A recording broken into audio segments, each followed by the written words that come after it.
Olá a todos e a todas, sejam bem-vindos a mais uma live aqui da nossa Escola do Legislativo da Assembleia de Santa Catarina. É sempre bom lembrar que essas lives são momentos de formação e informação que a gente adaptou dos nossos encontros que eram conduzidos antes presencialmente. Foi a forma que a gente encontrou aí de, em meio a essa pandemia e essa necessidade de isolamento social e distanciamento motivado pela pandemia, de manter as atividades da escola em funcionamento. O tema de hoje, então, que a gente traz para vocês é a mídia e educação no contemporâneo, tecnologia, arte e cultura. Para debater o assunto conosco, a gente tem duas convidadas que pesquisam e trabalham com esse tema há anos. Uma delas é a professora Mônica Fantin, que eu já trago para a tela para ficar conosco aqui. A professora Mônica, ela é professora associada do Centro de Educação da Universidade Federal de Santa Catarina, onde atua no Departamento de Metodologia do Ensino e no Programa de Pós-Graduação em Educação. A professora Mônica é doutora em Educação e coordena o Grupo de Pesquisa Núcleo Infância, Comunicação, Cultura e Arte, o NICA, da UFSC-CNPq. A nossa outra convidada de hoje é a professora Gilka Girardello, que também já está em tela conosco. A professora Gilka dá aulas no Programa de Pós-Graduação em Educação da UFSC, ela é doutora em comunicação e pós-doutora em educação. E também, junto com a professora Mônica, coordena o grupo de pesquisa Núcleo Infância, Comunicação, Cultura e Arte. Então, professoras, muito bem-vindas. Eu já quero agradecer muito a presença de vocês duas. Deixa eu fazer um pequeno ajuste na tela aqui para que eu fique no meio. Só um minuto aqui. Eu vou sair e vou entrar, só um pouquinho. Opa, não deu.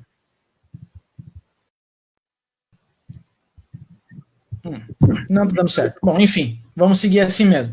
É para eu ser um mediador, né? As duas professoras são convidadas, né? Não funcionou o meu arranjo aqui de deixar eu no meio, uma de cada lado, mas enfim, a gente segue assim então. Professoras, novamente, muito obrigado pela presença de vocês. É uma satisfação imensa recebê-las aqui para debater um tema de tamanha importância. Eu quero fazer uma pequena provocação inicial para que a gente prossiga com o debate. Eu comentei há pouco que a pandemia é o que nos traz a esses momentos de lives aqui na nossa página da Escola da Assembleia. Salvo engano, no meu período à frente da comunicação da escola, nós nunca havíamos feito nenhuma transmissão ao vivo pela nossa página. Então, essa pandemia nos mostra, né, de uma certa maneira, o quanto o mundo está informatizado e até dependente da tecnologia. Ao mesmo tempo, acaba expondo também o quanto nos falta educação no trato, né, e para transitar nesse mundo que é hiperconectado. Eu pensava um pouco antes da nossa entrada no ar aqui, o quão profunda é a nossa relação hoje com a tecnologia. Nem parece que a internet chegou no Brasil há coisa de 20 anos atrás apenas. Eu lembro do meu primeiro computador que eu tive acesso lá nos anos 96, mais ou menos, 95, ainda lá. Tem gente que está ouvindo aí que não vai nem lembrar, mas a época Google não existia, a gente pesquisava pelo Alta Vista, pelo KD, né, eram os nossos buscadores que a gente fazia pesquisa na internet. Aí lá no final, só no começo dos anos 2000, na verdade, que surgiram os primeiros provedores de internet gratuita e popularizaram, né, a internet, começaram essa popularização da internet no Brasil todo. De lá para cá a gente percebe que algumas pessoas, alguns grupos, né, domesticaram a tecnologia, dominaram a internet. Ao mesmo tempo, é óbvio que essa conexão com a rede também acaba sendo negada a outras pessoas. Por muito tempo, os interiores do Brasil todo não tinham acesso à rede. Agora, essa realidade é um pouco diferente, mas a gente tem que sempre lembrar que são só 2 décadas de internet no Brasil. E essa dependência, essa imersão que a gente vive em tecnologia hoje, praticamente não condiz com esse tempo tão curto, né, que nós temos de convivência com a tecnologia, com a internet. E aí esse domínio por parte dessa parte, por uma parcela da população, ele também levanta diversas questões e nos convida, né, a pensar sobre uma série de aspectos que envolvem a sociedade e sua relação com a tecnologia. Eu li recentemente uma pesquisa que foi lançada no final do ano passado, que dava conta de que o brasileiro ele se informa, tem como meios de informação prioritário, primeiro o WhatsApp, depois a televisão, o YouTube e o Facebook em 4º lugar.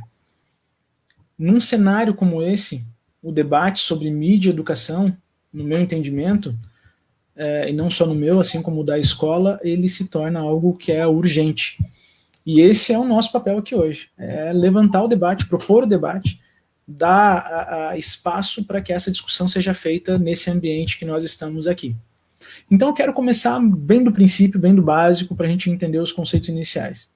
Então eu gostaria de perguntar para a professora Mônica, como que a gente pode definir o que é mídia educação, professora? Então, boa tarde. É uma alegria, né, estar aqui compartilhando um pouco das pesquisas que a gente tem feito nos últimos anos, né, um tema tão candente. E para começar, né, como hoje é o Dia Mundial do Rock, né, eu trago a inspiração da metáfora, né, que pode ser uma metáfora também dos nossos tempos, né, do Raul Seixas, falando da metamorfose ambulante, né, e da necessidade da gente sempre se modificar, se reinventar. Né? Então, até como uma forma de inspirar, né, pensar essa profunda mutação que a gente está vivendo agora, e o papel da educação, né, na interpretação de tudo isso, e, sobretudo, para que ela possa se renovar e atuar nesse processo. Né? Como não podemos mais continuar onde sempre estivemos, né, temos o desafio de rever nossas práticas, e a mídia educação pode ser uma grande aliada nesse processo. Né? Afinal, a gente está vendo em diferentes países do mundo a presença muito ativa, né, da mídia educação, não só na difusão das mídias digitais, mas a presença na vida de cada um, a partir das questões que você pontuou no início, desde o cyberbullying, fake news, insegurança também a respeito do controle dos dados, da vigilância, em detrimento muitas vezes da liberdade, né, de expressão, e tantos outros comportamentos muitas vezes equivocados e que se tornam até desrespeitosos e que necessitam, né, ser pensados e discutidos nas diferentes instâncias formativas. Né, essa tarefa, então, de ensinar, entre aspas, né, as mídias, ela vai coincidindo cada vez mais com a educação para a cidadania. Então, nessa perspectiva, assim, o que é, de fato, a mídia educação? Né, então, por mais que tenha se falado nos últimos anos, ela tem uma história já, assim, de algum tempo, né, desde os usos das mídias na educação, ainda quando se falava, né, nos usos dos quadrinhos, do cinema, e depois da televisão, e aí vai começando, né, a ser pensado, né, como que esses usos estão sendo feitos. E aí diferentes eventos na área, sobretudo da Unesco, os eventos da Unesco, os documentos, começam a colocar e problematizar essa questão da mídia educação, de como lidar pedagogicamente, então, com os meios, né, e aí com as tecnologias também do seu tempo. E aí, então, a gente vai ver, vai sendo uma área em construção, uma área que, sobretudo, atua, né, a partir da educação e da comunicação, com os referenciais, né, de Paulo Freire, Freinet na educação, os estudos da semiótica, dos estudos culturais e vários outros na perspectiva da comunicação, né, mas, sobretudo, é um conceito que também vai se atualizando e se transformando conforme os desafios do seu tempo. Se, há um tempo atrás, ela dizia mais respeito àquelas mídias tradicionais, né, como ela tem esse desafio de interpretar a realidade do seu tempo, ela vai incorporando também outras mídias, outras tecnologias, como internet, computadores, videogames, celular, tablets e todas as tecnologias móveis e seus aplicativos das culturas digitais, a partir dessas práticas midiáticas e das linguagens, né, que vão sendo construídas com esses meios, né, e os novos letramentos, então, que estão sendo necessários nessa cultura digital. Então, hoje, né, falar em mídia e educação, em termos, assim, bem sintéticos, a gente poderia dizer que significa usar, né, e trabalhar pedagogicamente com todas as mídias, de forma sustentável, né, ecológica, sem perder de vista essa dimensão do lúdico, da corporeidade, do contato com a natureza, né, e outras relações e articulações que a própria cultura digital hoje vai possibilitando nessa convergência. Mas a mídia educação não é só usar a educação ou as tecnologias, né, no espaço escolar. Ela implica sempre uma perspectiva crítica e reflexiva, né, sobre aquilo que a gente assiste, que a gente lê, que a gente vê, né, também uma perspectiva metodológica, instrumental, né, a gente tem que aprender a operar com esses códigos, a utilizar essas várias linguagens, né, e a perspectiva, então, da produção e da expressão, né, para se expressar com esses códigos, com essas linguagens, né, na sua diversidade, né, em relação com a cultura. E também, claro, hoje, né, compartilhar essas produções. Mas não é compartilhar de qualquer forma, né? É uma produção que você vai compartilhar, então, pensando nessa dimensão ética, estética e responsável. E ao fazer isso, então, a mídia educação também articula, né, não só a tecnologia, a arte, cultura, mas sempre essa dimensão crítica, criadora e, se possível, transformadora. Então, hoje, além das mídias clássicas, né, do cinema, televisão, rádio, jornal, fotografia e muitas outras, né, as mídias digitais também estão se abrindo aos contextos sociais para além das escolas, né, pensando, então, toda essa aprendizagem que acontece dentro e fora da escola, né, nos espaços formais e informais, né, e possui basicamente duas linhas, né, de atuação. Essa dimensão política, né, que é estrutural da mídia educação, devido a essa finalidade transformadora, né, que envolve os contextos, uma dimensão comprometida com a cidadania, com o diálogo, com o território, com a cultura, né, e também essa questão de método, né, então, além dos métodos clássicos dessas análises dos textos de consumo, entender também como funciona isso diante das mídias digitais e que mediações necessitam conforme esse endereçamento, né, se é educação de crianças, se é de jovem, de adulto, de professores, e mais recentemente toda essa perspectiva intergeracional também, que a mídia educação tem atuado. Então, fazer mídia educação, ela significa, aliás, trabalhar com as mídias e tecnologias não significa necessariamente fazer educação, porque ela sempre implica essa dimensão reflexiva e crítica. E hoje também a gente pode se perguntar, né, em que medida um sujeito vai estar alfabetizado se ele não dominar todos esses códigos, não souber se expressar, se comunicar, utilizando toda essa diversidade, né, dos meios, das linguagens, né, ou até mesmo como ele vai estar alfabetizado se ele não sabe ler, interpretar uma notícia criticamente, se não sabe a confiabilidade das fontes, das mensagens que ele acessa, sem entender como, né, que essas notícias também vão se construindo a partir dos diferentes meios, e aí problematizar também essas formas, né, de uso desses artefatos que estão cada vez mais presentes na nossa vida. Então, se hoje, né, muitos estudiosos da mídia educação, e não só da mídia educação, né, da cultura em geral, afirmam que a gente está vivendo essa quarta revolução, né, em que a infosfera está não apenas transformando o mundo, mas também numa expressão que alguns sintetizam nessa vida on-live, né? Então, que as tecnologias estão cada vez mais presentes e estão na vida, né? Então, é importante também desnaturalizar certas ideias e até mesmo desconstruir certos clichês ou estereótipos que vêm junto com esses usos ou com esses discursos, muitas vezes, né? Que, às vezes, o óbvio também precisa ser dito, né? Então, é importante superar essa concepção mais instrumental, né, das tecnologias, ou até mesmo um determinismo, né, da tecnologia, pensando, então, a ecologia das mídias, né, pensando como ambientes, como tecidos culturais, sociais, comunicativos, no interior dos quais nós conduzimos a nossa existência, nós tecemos nossas experiências.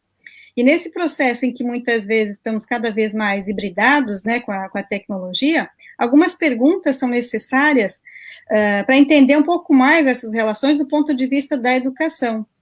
Sempre, né, considerando esse cenário provisório, né, de grandes mudanças políticas, sociais e culturais que estamos vivendo, mas que a gente não pode se furtar, né, que a mídia educação, então, tem feito essas perguntas, né, por exemplo, como a internet, a mídia, as tecnologias móveis e todos os seus dispositivos e aplicativos digitais de uso do cotidiano estão mudando a vida de crianças, jovens, professores e suas relações entre si, né, e num contexto mais amplo da cultura. O quanto incide a questão também da exclusão digital, né, aqui entendida para além dessa dimensão de acesso, mas também como mediação, como qualidade dessa interação, né, como ensinar e aprender de forma significativa, né, considerando todas as potencialidades e riscos que isso também trazem, né, e perguntar, né, mais especificamente nessa situação, o quanto essa pandemia está modificando também a nossa vida em relação não só às tecnologias, né, mas com a escola, com a formação, as relações familiares, as fronteiras culturais, intergeracionais, e o quanto estamos preparados para fazer essa mediação nesse processo nos mais diferentes espaços, né, com todas essas possibilidades que a gente tem, porque a gente sabe que se tem alguns meios que são autoalfabetizantes, como se diz, né, se a gente entende essa perspectiva da alfabetização como uma leitura de mundo, né, que antecede a leitura da palavra, essa dimensão crítica e reflexiva, ela não está só no uso do artefato, ela precisa do outro, né, que faça essa pergunta, que instigue o pensar, né? Então precisa dessa mediação do outro para refletir sobre o que está fazendo, né?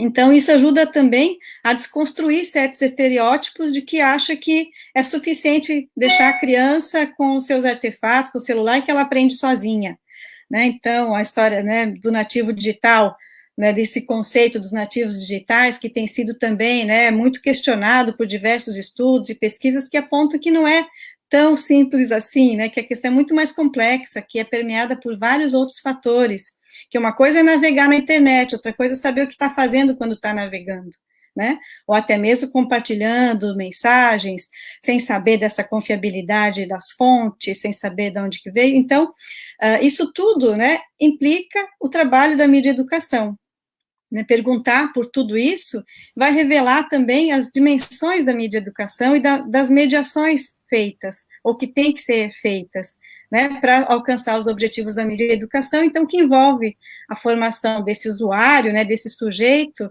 autor, produtor, crítico, criativo, né, de todas as tecnologias, a democratização também das oportunidades educacionais, porque a gente sabe que muitas vezes é na escola que grande parte, né, das crianças e jovens tem acesso a esse uso mediado, né, e com isso, então, a educação para a cidadania, que é o objetivo, né, da mídia educação, saber usar de forma crítica, criativa e responsável, né, todas essas tecnologias.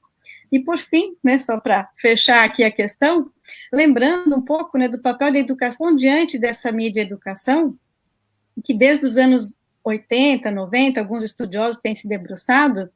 Aí tem uma estudiosa francesa, Geneviève Jacquinot, que desde a década de 90 dizia que o perfil do profissional do futuro, né, era, além do domínio, né, do professor dominar os conteúdos de suas matérias, é dominar também as ferramentas, né, da comunicação, nessa perspectiva, então, de um mídia educador, né, e hoje, mais do que nunca, a gente está vendo, né, essa importância, né, então, além de ser uma área em construção, uma disciplina, né, e um eixo transversal em muitos currículos, né, de diferentes países, a mídia educação, então, é um patrimônio, né, que pertence a todos os professores, a todos os educadores no contemporâneo, né, e como diz o Rivoltella, né, um grande estudioso também da área, ele falou, nessa perspectiva, a mídia educação torna-se a educação, né, porque não dá para fazer educação sem pensar nessa perspectiva dessa relação mais ampla com os meios, né, com as tecnologias, nessa cultura digital que a gente vive. Entendi, perfeito, professora. Muito obrigado pela resposta.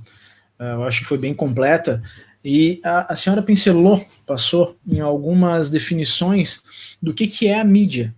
E eu acho importante, por ser um termo polissêmico, que a gente defina um pouco, até porque durante muito tempo se acostumou a usar mídia, até hoje é um pouco assim, né, como sinônimo de veículo de imprensa.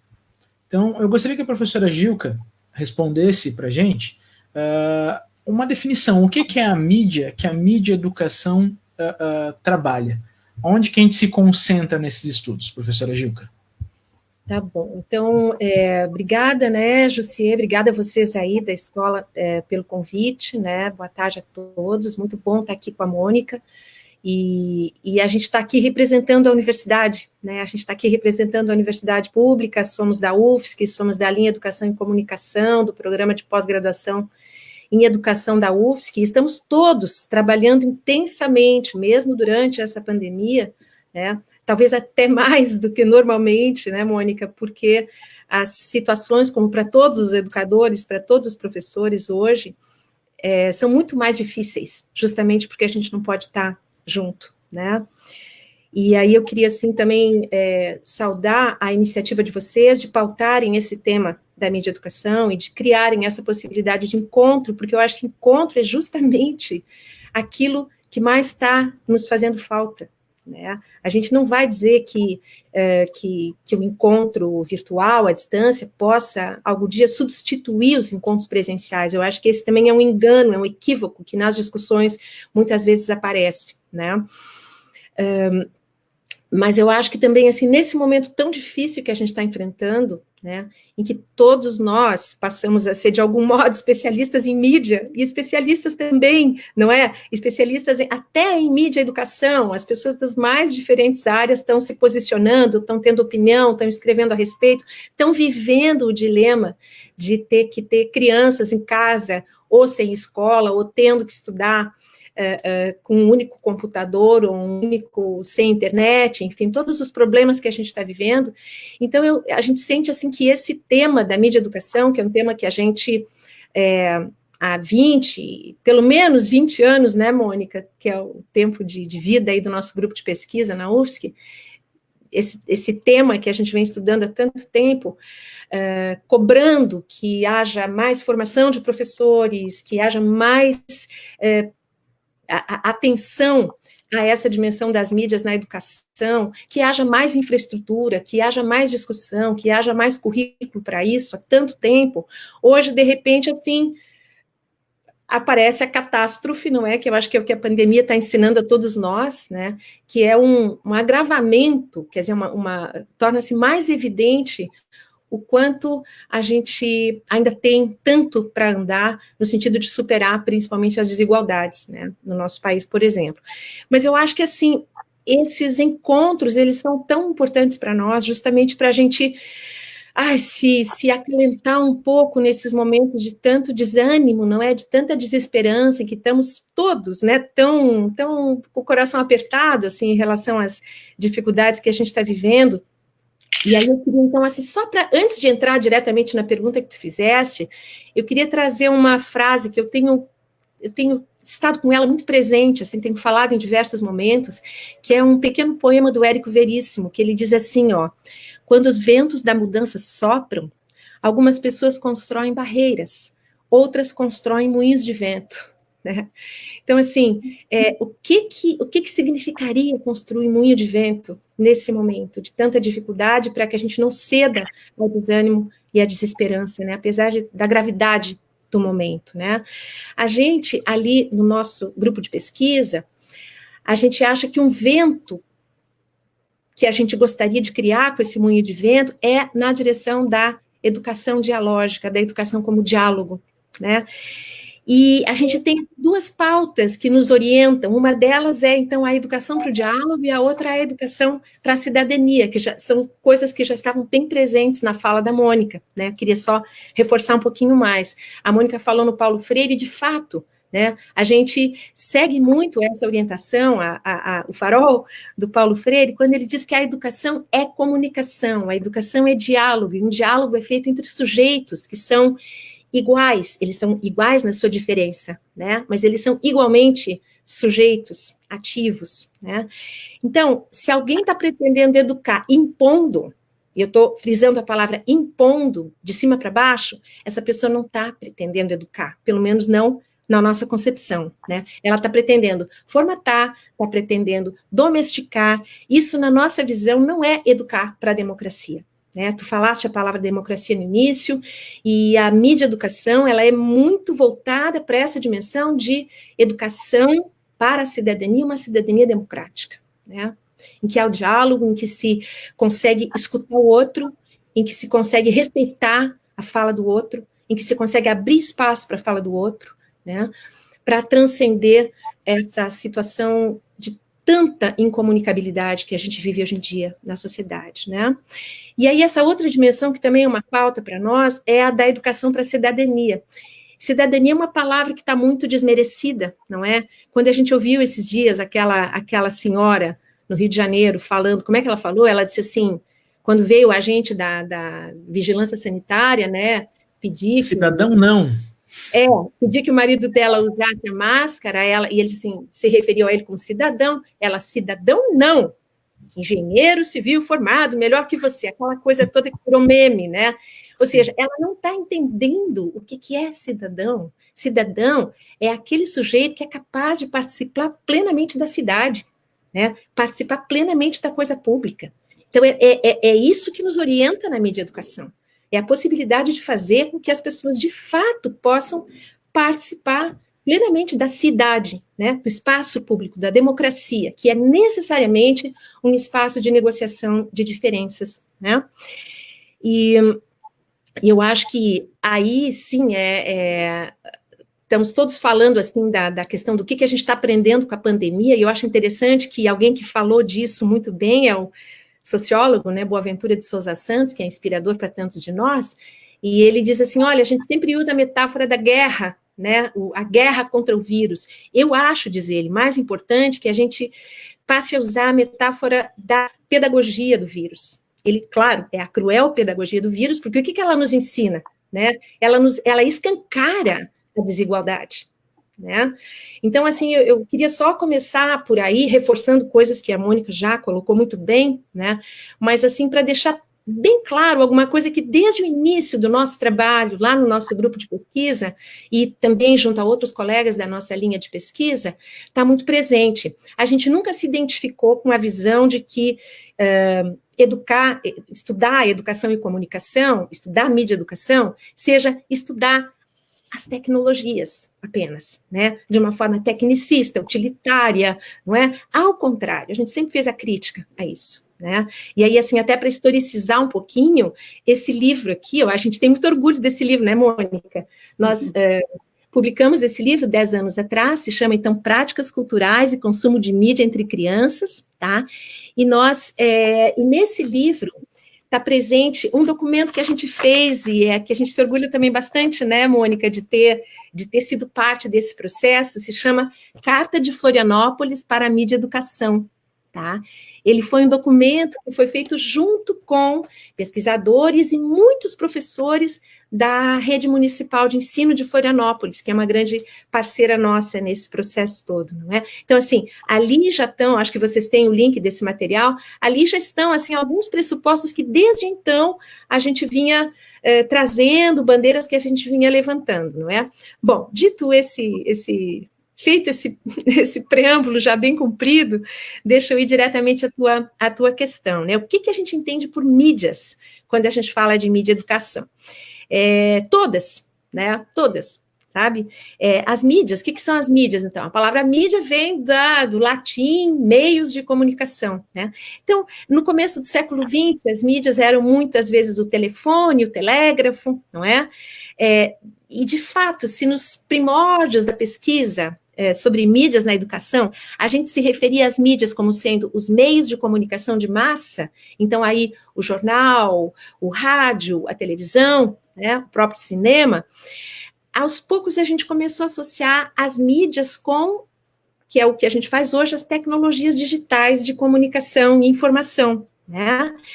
E aí, então, o computador, o smartphone, tanto as máquinas, ou seja, o hardware, né, a física, a parte física das mídias, como o software, ou seja, a inteligência, os programas que rodam nessas mídias, né? Então, como tu falaste, é polissêmico, e quando a gente trata de mídia e educação, a gente está abraçando essa polissemia, sabe, Jussier, né? Hoje, nas próprias plataformas comerciais de compartilhamento, como o YouTube, como o Instagram, como o Facebook, como o Twitter e tal, também são entendidas como mídias, né? Também podem ser consideradas mídias.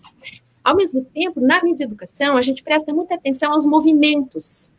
O que é considerado como mídias, e as próprias mídias não são estáticas, ao contrário, elas estão sempre, e não estou falando apenas dos desenvolvimentos tecnológicos, né, que já fazem acontecer muita coisa. Quantas vezes a gente se irrita cada vez que troca um programa, cada vez que atualiza um equipamento, e a gente fica ali, meu Deus, começar tudo de novo, né? Mas não é só disso que a gente está falando, né? Existe um fenômeno que a gente chama, não sei, eu recebi uma mensagem de que congelou a imagem, congelou? Ou tá tudo ok? Não. Tudo bem? Tá tudo certo. Uhum. Então tá. Então, assim, existe um fenômeno que se chama de remediação. Que remediação, o que é? São novos usos para mídias antigas, né? Então, por exemplo, hoje, na pandemia, a gente conhece muitas experiências que estão sendo feitas lá no interior do Amazonas, em lugares remotos, por exemplo, com rádio, com radinho de pilha, sabe?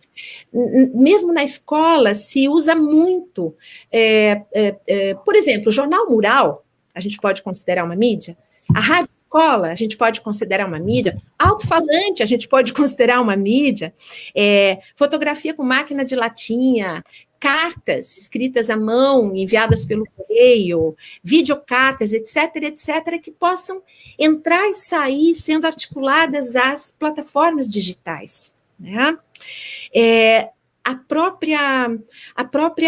Os próprios modos de usar das mídias antigas, eles também vão mudando. Acho que a Mônica saiu. Mônica Sim, caiu. Ela saiu, mas ela já volta. Ela teve algum problema na conexão dela, mas ela já volta. Até, deixa eu aproveitar a pausa da professora Gilca para avisar vocês que vocês podem ir fazendo as perguntas ali nos comentários, que a gente vai encadeando elas no decorrer da live, tá? Aí, caso alguma fique para trás, a gente volta lá no final e recupera ela para fazer a pergunta às professoras, ok? Professora Gilca, desculpe, pode continuar. Tá ótimo. Mas então, assim, só para concluir essa questão do que são as mídias, o que a gente...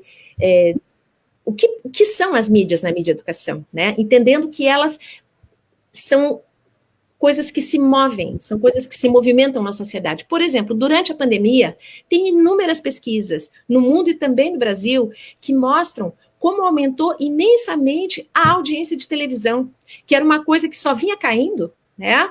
Mas hoje a audiência dos grandes telejornais, tanto na BBC como a CNN, na Europa inteira, inclusive no Brasil, né? O fenômeno de a família se juntar no mesmo momento para assistir o noticiário de televisão, que é uma coisa que já estava super fora de moda, quase, né?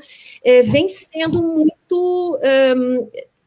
vem se renovando, se atualizando de algum modo. Claro, por conta de duas coisas. Por conta, primeiro, claro, da pandemia, as pessoas estão em casa, né? E estão todas em casa ao mesmo tempo, de modo geral, quer dizer, ou pelo menos, que bom se estivessem, né? Se pudessem estar, muitas pessoas não têm esse privilégio. E também pela necessidade de buscarem informações mais confiáveis, de buscarem informações um pouco mais orgânicas, um pouco mais, que sigam um pouco mais aquilo que a gente sempre chamou de a ética da comunicação, né? Eu acho que aí a gente pode, assim, pode até abordar uma questão que é um dos desafios da mídia educação, tá? A Mônica tinha falado que muitos educadores, muitas pessoas, até alguns anos atrás, falavam assim, olha, a gente não tem o que ensinar para as crianças e para os jovens em termos de mídia. Eles sabem muito mais do que nós, eles têm muito mais a nos ensinar, né? Só que esse argumento, ele é muito problemático e é muito questionado pelos pesquisadores, não é? Porque, por várias razões. Uma delas é justamente essa, né? Onde é que as crianças e os jovens vão aprender a diferença entre o que é público e o que é privado, a diferença entre como é que eu posso usar a fala de alguém e reproduzir a fala de alguém no meu texto, na minha postagem, né? Antes das mídias sociais, esse tipo de educação ética para a comunicação começava a ser aprendido lá no jornalzinho escolar, né? Então, isso aqui, se tu vais colocar uma posição em relação a determinado fato, tens que procurar outra pessoa que diga uma outra coisa, tem que tentar mostrar os dois lados, tem que colocar, entre aspas, as citações das pessoas, tem que ser responsável por aquilo que tu estás dizendo, enfim, né? Tem que pesquisar os dados, tudo isso, tem que citar a fonte, uma série de cuidados éticos que as crianças e os jovens aprendiam no jornalzinho escolar, né? E os profissionais aprendiam nas suas formações profissionais para serem comunicadores, jornalistas, enfim. Hoje isso já não acontece, né? Quer dizer, isso continua acontecendo, mas de forma muito insuficiente em relação a tudo que crianças e jovens e adultos de todas as idades fazem nas mídias, né? Então, isso só mostra quão maior é a necessidade da mídia educação. Porque o lugar, a mídia educação seria um espaço em que se poderia discutir essas coisas, em que se poderia aprender essas coisas, em que se poderia problematizar essas coisas, né? Acho que eu concordo plenamente também com outra coisa que a Mônica falou, que é o fato de que, no limite, né, a mídia educação poderia deixar de existir enquanto há um conhecimento específico, né? Porque toda a educação, do mesmo modo como Paulo Freire dizia que toda a educação tem que ser comunicação, ou não será educação, né? A gente entende que também toda a educação tem que ser mídia educação, ou não vai conseguir ser plenamente educação. E a gente está sentindo a gravidade dessa ausência de formação entre todos nós, e não é só a ausência de formação, é a ausência de política, eu queria deixar isso bem claro, né, é a ausência de política educacional, é a ausência de investimento, é a ausência de apoio concreto para professores, educadores, escolas, para que isso possa ser feito. Não se pode colocar sobre os ombros dos professores individualmente a enorme carga, o enorme peso que, inclusive, eles estão tendo que carregar praticamente sozinhos hoje. É verdade, professora. Obrigado pela resposta. Eu acho que fica bem claro, então, que, na verdade, a mídia educação trata de todas as mídias, né? No percurso histórico, a gente acostumou a trabalhar esse termo, já como dito várias vezes, que é polissêmico, e atrelando ele na atualidade. Não nos escuta, professora Mônica? Professora Mônica? Não nos escuta? A professora Mônica está sem áudio, a gente vai tentar resolver aqui a questão da Mônica. Enquanto isso, a gente segue aqui com a professora Gilca, então, por enquanto eu tento resolver já nos bastidores aqui com a professora Mônica. Então, professora Gilca, eu vou lhe passar uma pergunta que veio aqui da nossa audiência. A Leia Medeiros, que é professora e trabalha atualmente conosco no Núcleo de Educação para a Democracia, que já se chamou Educação para a Cidadania há um tempo atrás. Essa mudança foi fruto de todo uma reformulação do núcleo e um questionamento interno acerca da função, né, da finalidade da existência do núcleo do trabalho que era realizado. Então optou-se por mudar esse nome para Educação para a Democracia, né, por entender até que a democracia abrange a cidadania, então seria uma abrangência maior do que nós fazemos, na verdade, lá na escola. A Leia pergunta o seguinte: poderíamos considerar a mídia educação como um letramento político ou um letramento virtual? E tomara que a Mônica consiga entrar. A gente preparou uma dobradinha aqui, bem legal, assim, para cada uma falar de algumas coisas. Tomara que ela consiga voltar. Leia, muito obrigada pela pergunta. Que bom saber que vocês têm um núcleo de educação para a democracia, né? Então, a tua pergunta, se a mídia educação poderia ser uma educação... Poderia ser considerada letramento político ou um letramento virtual? Tá. Eu acho que pode se... Quer dizer, a mídia educação, ela necessariamente trabalha com dimensões que são políticas, né? Mas não pode ser confundida com algo dogmático ou doutrinário em uma determinada direção. Ao contrário, a gente sempre toma muito cuidado, desde... isso também é um ensinamento de Paulo Freire, a gente toma muito cuidado para que não haja... para que no processo, por exemplo, de discussão de um vídeo ou de um anúncio, uma propaganda, que ser crítico não signifique simplesmente o estudante responder ali o que o professor quer ouvir, sabe? Então, assim, nessa medida poderia ser um letramento político, sim, não é? Mas em um sentido bastante amplo, profundo de política, né? Que tem a ver com cidadania, que tem a ver com a possibilidade de se movimentar com segurança, autonomia no espaço público, né? Mas algo bastante distante de algo que seria, assim, próximo de qualquer coisa que pudesse ser chamada de direcionamento no rumo de uma única visão, né? Ao contrário, se trabalha muito com a pluralidade, né? Justamente com o diálogo, com a escuta ao outro, né? E a questão do letramento virtual. Aí o seguinte, como a gente estava falando que a gente trabalha com diferentes mídias, né? E do mesmo modo como hoje na pandemia, por exemplo, a gente tem que se valer de todos os recursos possíveis, sabe? Para poder estar junto, né? Não só o computador, não só a internet, mas tudo que a gente conseguir encontrar, pessoas que estão, sabe, enviando cartas pelo correio, pessoas que estão, enfim, enviando material, todas as formas que a gente puder encontrar de estar junto. A mídia educação, ela não trabalha apenas com a dimensão do virtual, né? Por exemplo, algo que nós temos trabalhado muito no nosso grupo de pesquisa é a questão do cinema, por exemplo, não é? Desde o cinema, enfim, desde uma dimensão mais analógica, a dimensão tanto a crítica, a fruição, quanto a produção também de audiovisual, que é uma outra dimensão bem importante da mídia educação, né? Independente não necessariamente no virtual, não é?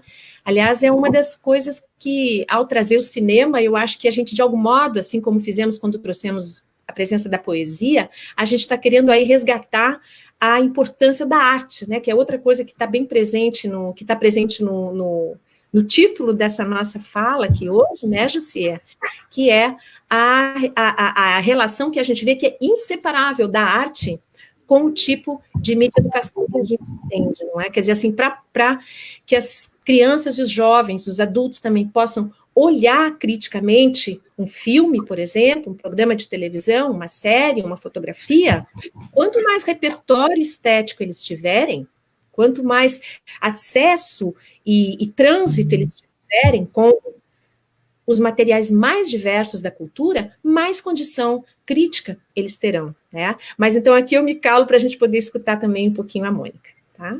Professora Mônica, agora você nos escuta? Agora eu estou ouvindo os problemas de tecnologia, né? Parece que então, todos estamos sempre ensaiando. Caiu a rede, de repente a imagem congelou, daí depois saí, daí eu não via mais nada. Mas, enfim, não sei onde que foi parada a conversa. Arte. Agora eu tinha acabado de mencionar o cinema, e aí podemos passar a bola para a arte. Se bem que, fala um pouquinho sobre a arte.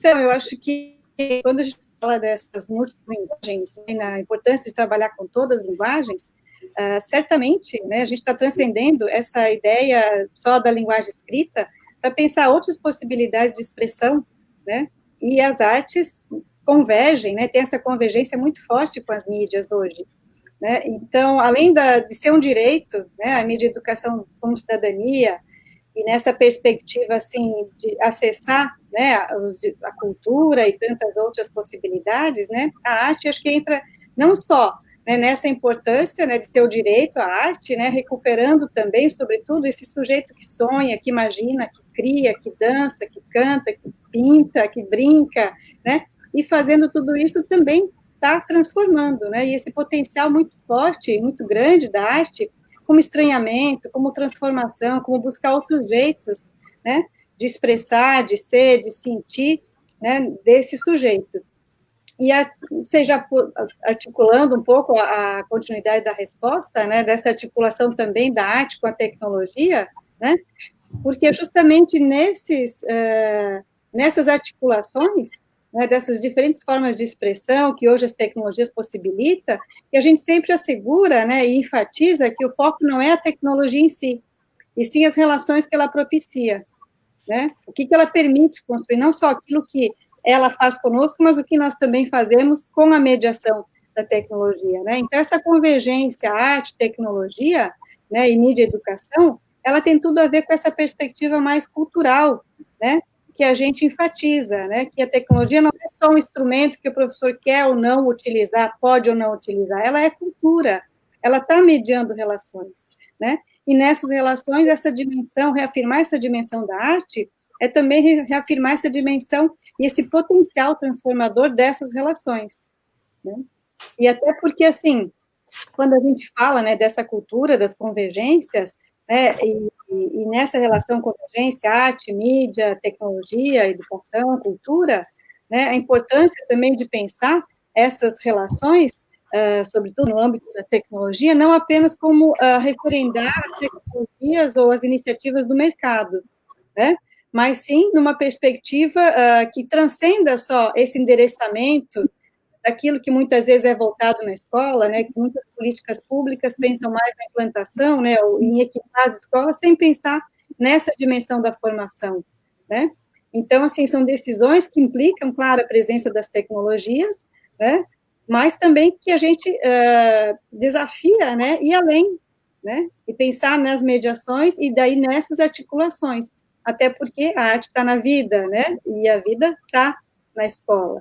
Então, ampliar, né, essas possibilidades de encontro com a alteridade, com o outro, com o desconhecido, né, e eu acho que nessa perspectiva que, pelo menos, a mídia educação tem atuado, né, e nessas produções que a gente vê de criança, de jovens, de professores também, cada vez mais autores dessas práticas, né, a arte tem sido um diferencial muito grande, né, não só para alimentar esse fazer e esse pensar, né, mas, sobretudo, para inspirar, né, novas possibilidades.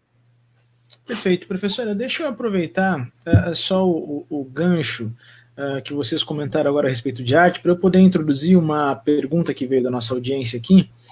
A Arielle Supittis, que é nossa estagiária lá na escola, né, minha estagiária lá no núcleo de comunicação da escola, e também artista, na verdade, antes artista, depois estagiária. Ela comenta aqui o seguinte: como se comunicar através de arte em cidades do campo. Ela coloca um outro contexto aqui para a gente, né? Porque a gente fala muito em arte em um contexto digital, mas como falar com essas pessoas que vieram de um contexto de campo e que muitas vezes têm preconceito de que são alienadas, temos, né, preconceitos com elas de que são alienadas, quando na verdade só tem perspectivas diferentes. Eu coloco a pergunta dela para a gente, eu gostaria que vocês comentassem a respeito desse limiar mídia, educação e arte. Né, eu gostaria de oportunizar que vocês falassem um pouco mais sobre como que se trabalha isso dentro da mídia educação no contexto da arte, especificamente. Uhum.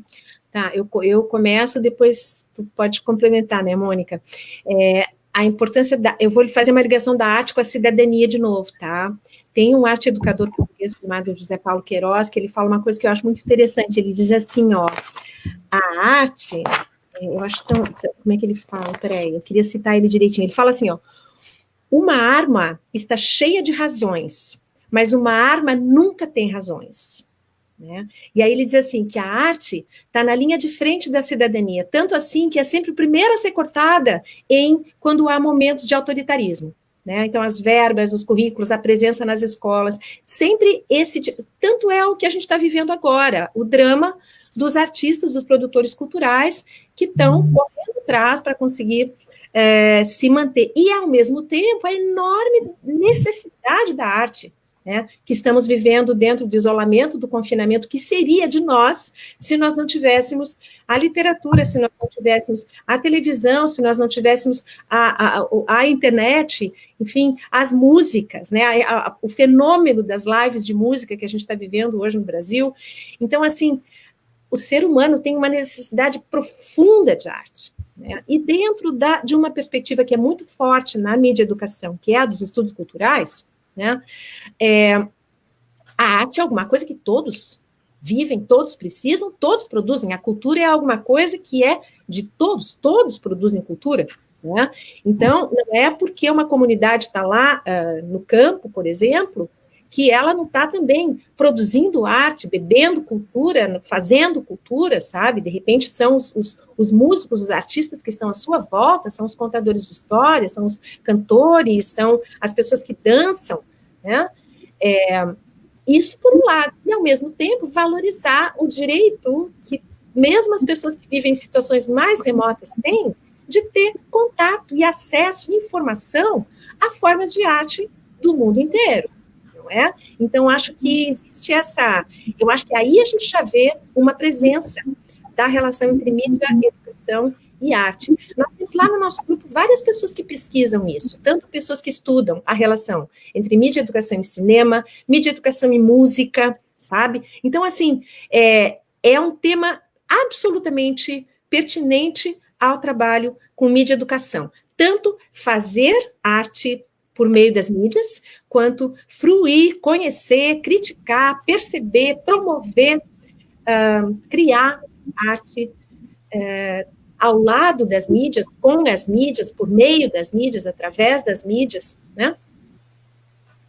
Só para complementar, né, nessa perspectiva da articulação, a gente considera, então, a arte, né, nesse patrimônio, né, histórico, cultural, artístico, esse repertório, né, que ela tem possibilitado através da história, né, ao longo dos anos, mas, sobretudo, pensando, né, na questão que ela coloca do interior, onde muitas vezes são desprovidos, né, de certos recursos, é pensar um pouco também nessa dimensão da estética do cotidiano, né, a arte ao redor, a arte na natureza, como que isso pode ser, né, traduzido de outras formas, ser conhecido, ser interpretado, né, porque às vezes a gente passa todo dia na frente de algum, sei lá, de algum lugar ou de alguma e não repara, né, nossa, nem se dá conta de que isso ali estava, né, há tanto tempo e nunca chamou atenção. Então, acho que muitas vezes é esse papel também, né, da mídia educação, articular e pensar um pouco na própria estética do cotidiano, né, essas imagens que povoam, né, nossa vida, nosso imaginário, e que muitas vezes a gente nem se dá conta dessa existência. Né? Então, pegar, às vezes, pequenos detalhes da vida, do cotidiano, às vezes até de coisas banais, né, e aí volta de novo, né, essa relação com a natureza, né, a importância, né, da natureza e essa relação com a corporeidade também, para expressar isso de outras formas, né, ou como performance, ou como outras formas também de registros, né, onde a gente também vai transcendendo e vai descobrindo outras possibilidades que antes não tinha. Né? Então, quando a gente pensa essa articulação, não é só a questão da tecnologia, né, mas é uma perspectiva mais ampla da cultura e dessas interfaces, dessas interações, né, e dessas convergências que a gente estava falando. Perfeito, professora. Quer complementar, professora Juca? Fica à vontade. Eu queria complementar. Quando a gente pode se sentir assim meio desamparado, não é? Só lembrar que nós temos muitos documentos que foram construídos coletivamente, né? Um deles, evidentemente, é a Declaração dos Direitos Humanos, outro é a Constituição de 1988, e nós temos também o Estatuto da Criança e do Adolescente, que está comemorando hoje 30 anos, né? Então, assim, nós temos referências, não estamos agarrados no pincel, como se diz, né? E aí, a outra importância da arte, que eu queria, assim, só para finalizar e para arrematar, que eu acho que é muito importante, é que a arte, ela é um hormônio da imaginação. E talvez o que a gente mais precisa, tem até alguns autores que falam isso, que talvez a educação, o que a pedagogia mais deveria fazer, seria a educação da imaginação, a potencialização de que as crianças, os jovens, todos nós pudéssemos imaginar um mundo diferente, imaginar coisas diferentes. E eu acho que no momento que a gente, nesse momento que a pandemia está nos colocando assim, sob tantas, tamanhas pressões e questões, acho que a gente se nutrir o mais possível dessa dimensão imponderável, engrandecedora, misteriosa, provocativa da arte, pode nos ajudar a fazer aquilo que a gente talvez mais precise fazer hoje, que é imaginar saídas para esse labirinto tão escuro que a gente está nesse momento. Verdade, professora. Eu gostaria de passar. A gente tem uma pergunta que nós havíamos roteirizado inicialmente, que eu vou deixar lá para o final. Eu vou aproveitando as perguntas que estão vindo da audiência aqui, e aí a gente vai respondendo essa aqui, a gente guarda aquela nossa última lá para vocês fazerem os comentários finais de vocês, inclusive, tá ok? Então, tem uma pergunta do Edmar Patrick Madureira. Ele coloca o seguinte: como pensar em mídia e educação se os professores não são preparados para isso? Gostaria de ouvir primeiro a professora Mônica, depois a professora Gilca, por gentileza. Isso. Pois é, aí parece que é sempre mais demanda, né? O professor que já tem que dar conta de tantas coisas, né? E mais essa demanda. Só que não tem outro jeito, né? A gente vai ter que dar conta porque essa é uma questão, né, da nossa vida, do contemporâneo, é uma questão que está presente na nossa vida, mediante relações, né? Esse protagonismo das mídias, tecnologias, estão, né, presente na nossa vida. Então, claro, quem não teve essa formação, né, na época que fez o seu curso, a graduação, vai ter que buscar, né, e tem muitas propostas, assim, também de formação continuada, aquela ideia da formação ao longo da vida, que tem atuado, que tem oferecido diversas possibilidades, né, de estar aprendendo, de estar compartilhando, e agora, assim, nesse relato, nesses últimos meses, assim, a gente tem acompanhado alguns relatos de professores que também não sabiam, né, mas que daí, no trabalho colaborativo, né, um sabe fazer uma coisa, outro sabe outra, outro ensina, quem não sabe aprende, vai, e aí estão fazendo coisas muito legais. Então, assim, a gente sempre defende a importância da presença da mídia educação na formação inicial, na graduação. E aí não só, né, da pedagogia, né, que trabalha com crianças, mas de todas as licenciaturas. Né, porque hoje não dá, aquilo que a gente falou, não dá para pensar a educação sem pensar nessa relação. Então, é fundamental que esteja presente, né, no currículo das licenciaturas, que esteja presente também como eixo transversal, como disciplina, daí depende, tem várias experiências, né, nas escolas que atuam nisso, e que, claro, junto a isso, junto a todas essas políticas de inserção de tecnologias nas escolas, que se invista nessa formação desse profissional que está ali. A gente já fez pesquisas sobre esses usos das tecnologias na prática pedagógica, eu fiz aqui no Brasil, em Florianópolis, esse colega Rivoltella fez na Itália, em Milão, e a gente viu que, apesar, né, dos contextos muito diferentes, tem muitas práticas comuns, né, muitas aproximações. E que, muitas vezes, o professor tem uma expertise muito grande no uso das tecnologias no âmbito pessoal, da sua vida, né, pessoal, só que nem sempre ele usa esse conhecimento, essa expertise no uso profissional, na escola, na sala de aula, né? Então, acho que a gente tem que pensar, né, dar esse salto, até porque hoje é uma necessidade, né? Então, não se trata de querer ou não, né, mas ela está ali, ela está, e é papel, né, do professor trabalhar essa mediação de forma significativa, né? Não só de uma dimensão mais adulta, né, mas numa dimensão mais capacitadora, que amplie, né, porque se até pouco tempo atrás tinha toda aquela, que depois até virou meme, assim, né, do uso, da proibição dos celulares e outras tecnologias móveis em sala de aula, agora, com os últimos acontecimentos, essa educação está acontecendo justamente por essas tecnologias, pelo celular, smartphone, tablet e tal. Então, vai implicar uma mudança, né, que vai ser difícil voltar naquele ponto que a gente estava lá, né, porque muita coisa está acontecendo, muita coisa está mudando, eu volto naquela metáfora da morfose ambulante, e a gente vai ter que se transformar para acompanhar o que está acontecendo, né, e uma educação que esteja, assim, em sintonia com o seu tempo, né, que esteja também sintonizada com o que crianças e jovens estão fazendo, né, e com aquilo que muitas vezes a gente faz numa outra dimensão de uso pessoal, né, então se desafiar a aprender, né, a avaliar, a refletir sobre aquilo que fez, né, e, sobretudo, eu acho que a gente também pode estar muito atento àquilo que as crianças e jovens fazem, né, como a gente falou, não, eles sabem fazer coisas muito legais, por que não aprender com eles, né? Aí a gente faz essa troca, a gente ensina aquilo que a gente sabe, a gente aprende aquilo que não sabe, e se coloca num outro lugar nessa relação, né, de mais horizontalidade, né, de uma prática colaborativa, onde sejam asseguradas essas diferentes autorias, né, nesse trabalho. É um desafio, né, é difícil, mas eu acho que não é uma escolha, né, eu acho que isso está na nossa vida, está na nossa profissão, né, e está na vida, está no mundo, né, então a gente não pode se recusar a interpretar e a viver, né, nesse mundo. E isso é alguma coisa, só para complementar, isso é alguma coisa que vem sendo feita já, né? Existem tantas experiências lindas de professoras, de professores fazendo coisas nas escolas. Aqui mesmo em Florianópolis, a gente acompanha bem o trabalho da Rede Municipal de Ensino e em muitas outras redes em que há se há, por um lado, ainda muita dificuldade e resistência também há muitos trabalhos lindos, muitas iniciativas completamente criativas sendo feitas, e muito trabalho bacana de formação continuada, muitas vezes por demanda dos próprios professores, né? E é uma demanda muito importante também. Perfeito. Deixa eu passar mais uma pergunta que veio aqui. Eu já peço de antemão desculpa pelo possível erro na pronúncia no nome da espectadora, que é Faiga Camisão, não sei se é Faiga, né? Então, ela pergunta o seguinte: como fazer para que as pessoas que não têm acesso às mídias sejam atingidas? Como lidar com esse momento gritante de exclusão?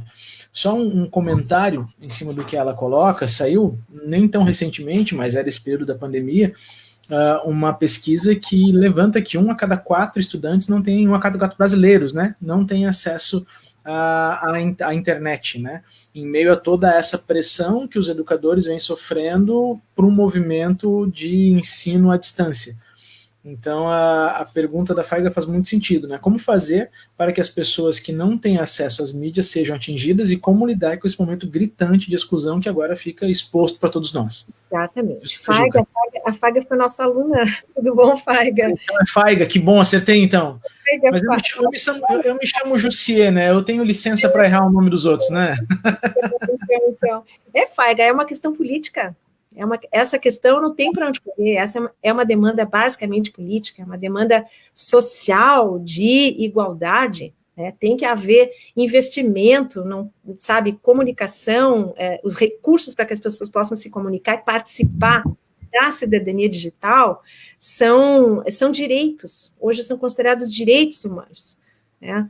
Então, isso precisa, quer dizer, uma outra coisa que nós já mencionamos aqui um pouquinho, a Mônica tocou, né, mas eu queria tocar novamente, é a questão do mercado. A gente não pode deixar que esse atendimento às demandas fique por conta das iniciativas de mercado, porque primeiro que não vai resolver, né, segundo que as iniciativas de mercado sempre virão atreladas a interesses de mercado, não é? Então, assim, se nós entendemos que a comunicação é um direito público, né?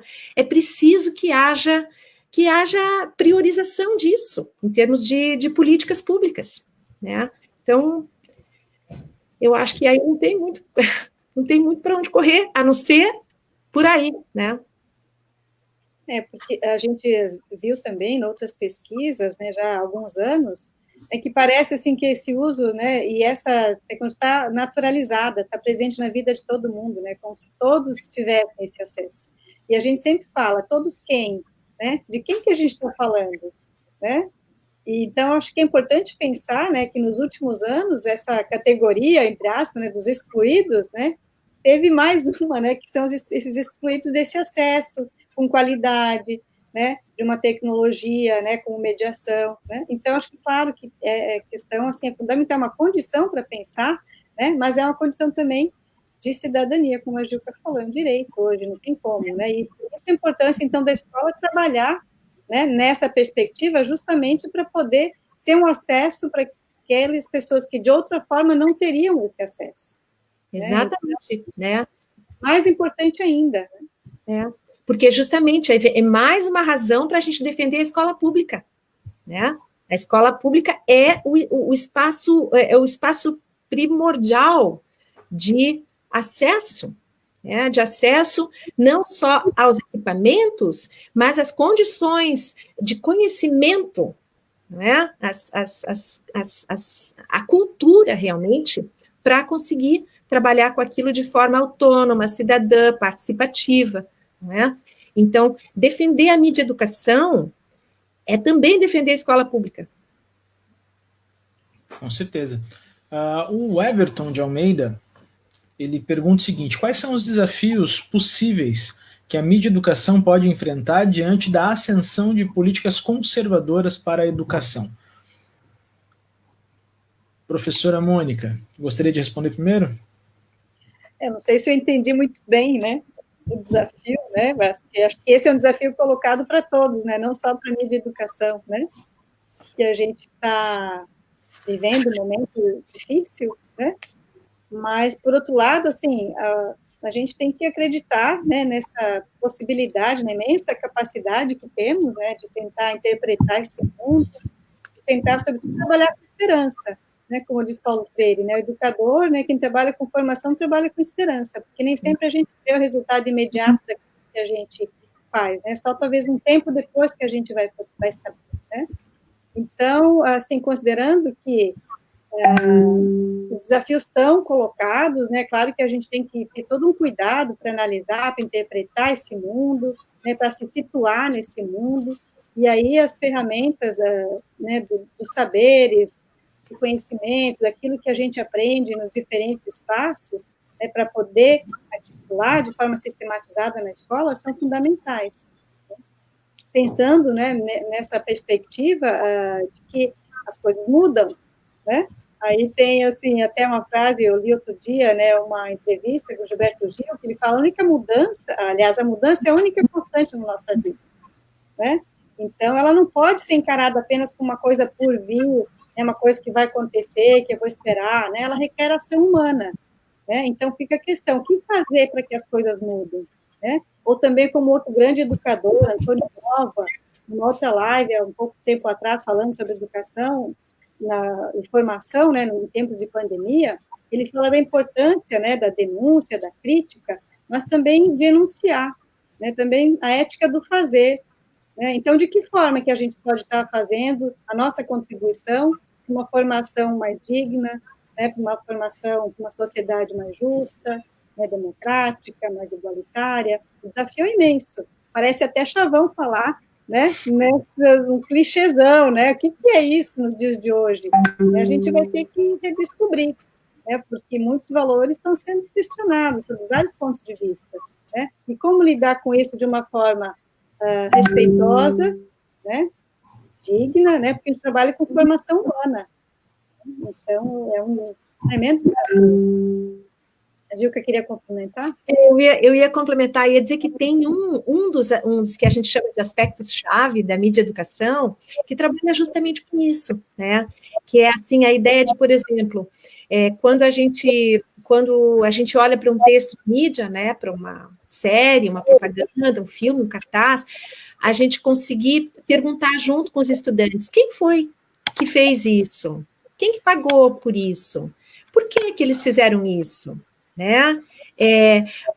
Quem é que está controlando a distribuição desse material, a produção desse material? Que vozes estão sendo ouvidas na mídia? Que vozes estão sendo excluídas? Né? Por exemplo, todos os movimentos sociais tão fortes de reivindicação de direitos que a gente tem vivido assim de maneira tão forte, não é? Toda essa dimensão antirracista, por exemplo, que a gente vive hoje na nossa sociedade, toda essa discussão, ela está atravessada ela tem tudo a ver com a mídia educação, né? Porque se trata justamente de ver assim, que os textos de mídia, por exemplo, um anúncio em que aparece uma famíliazinha toda convencional, toda tradicional, enfim, branca, de classe média alta e tudo mais, né? Quer dizer, o que aquilo está dizendo do mundo? Quem que escolheu aqueles personagens, aqueles atores? Por quê? Né? De onde vem isso? Ou seja, perguntar, propor perguntas é parte fundamental da mídia educação, sabe? Não trazer respostas, sobretudo trazer perguntas. Eu acho que essa é algo que tem a ver também com a questão que o Everton, Edmar? Foi o Everton. O Everton trouxe, né?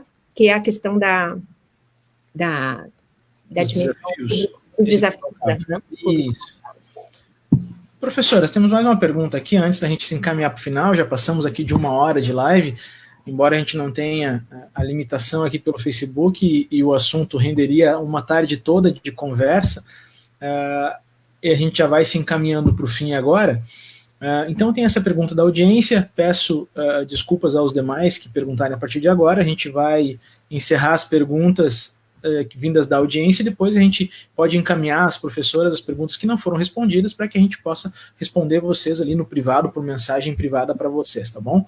A pergunta é a seguinte, frente a tudo que foi falado, o professor da mídia educação, ele é considerado um mediador cultural?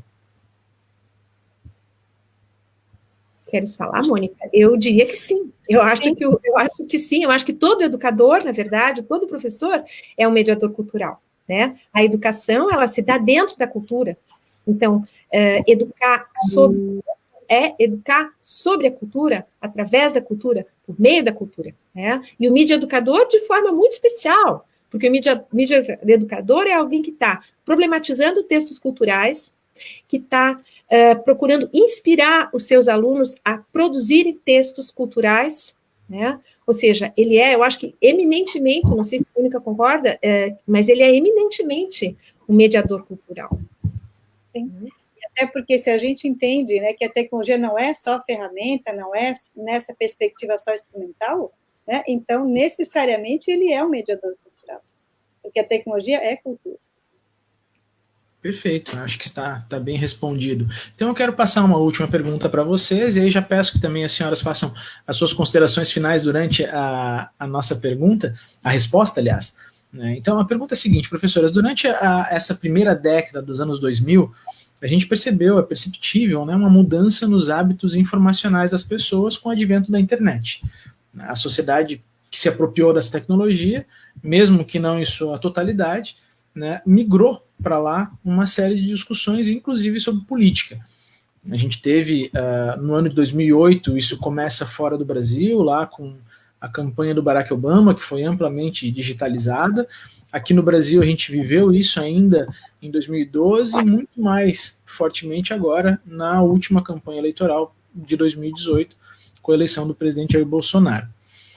Na opinião de vocês, né, tendo toda esse cenário de informacional, né, que as pessoas se informam, como eu citei a pesquisa da Data Senado ali, 79% das pessoas afirmaram que o meio prioritário de informação era o WhatsApp, né, seguido da televisão, Facebook.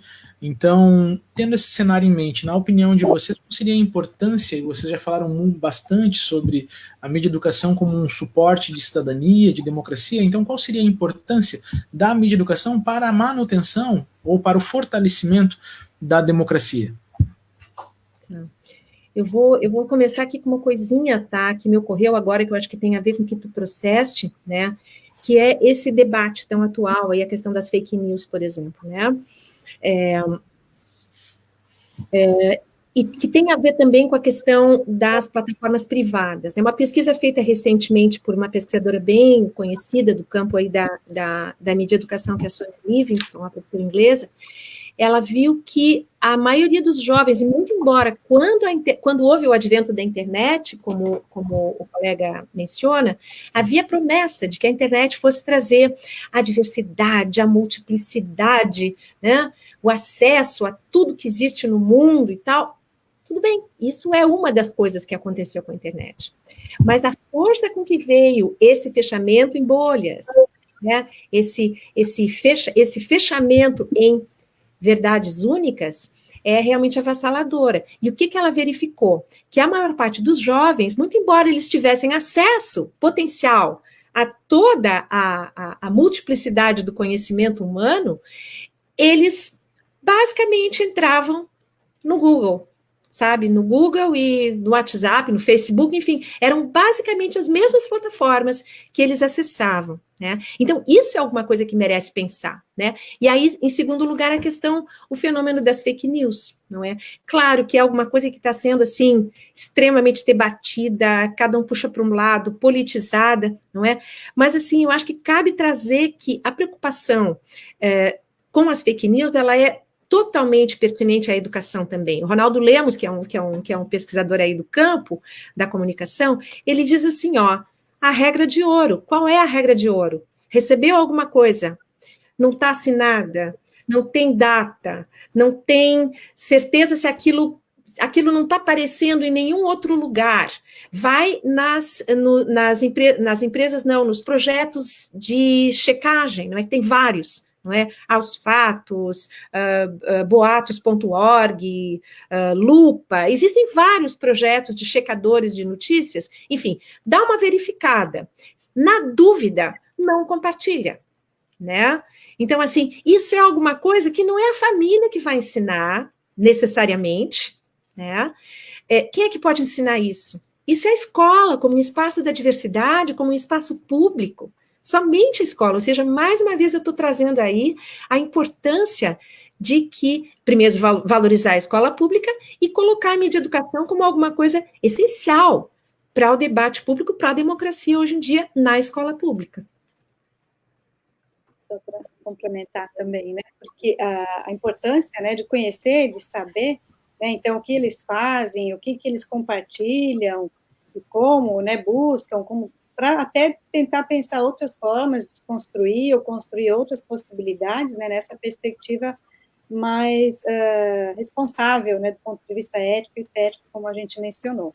E uma das coisas que a gente vê também é que muda o suporte, né, mas as práticas continuam quase que as mesmas, embora seja muitas vezes um paradoxo, né, porque se tem uma tecnologia que vai implicar outras formas de pensar, de agir, de possibilitar outras interações, a gente vê, né, que às vezes muda esse suporte, essa tecnologia, mas esse fazer ainda continua o mesmo, né? Então, acho que para dar também esse salto e pensar mesmo sobre esse fazer e como mudar esse fazer e transformar esse fazer, a gente sempre defende também, não sei se a Juca mencionou enquanto, né, fora, que seriam a gente fala dos 3 P's, né, dos direitos em relação às mídias, né, de proteção, provisão e participação, né? Então, pensar como também se proteger, né, daquilo que pode comprometer, né, um bom desenvolvimento, né, uma boa formação, aquilo que também tem que ser provido, né, que é o direito à cultura, que é o acesso a esse repertório, então a gente tem que oferecer esse tipo de coisa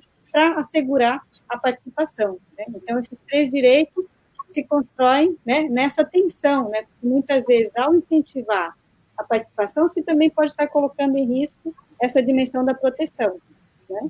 Mas, por outro lado, às vezes a proteção é necessária, né? Então ficar, eu acho que tensionando um pouco e pensar a contradição também entre esses direitos, né, é fundamental para a gente pensar sobre as relações que a gente está tendo com as mídias, com os outros, com o mundo, né, e conosco mesmo.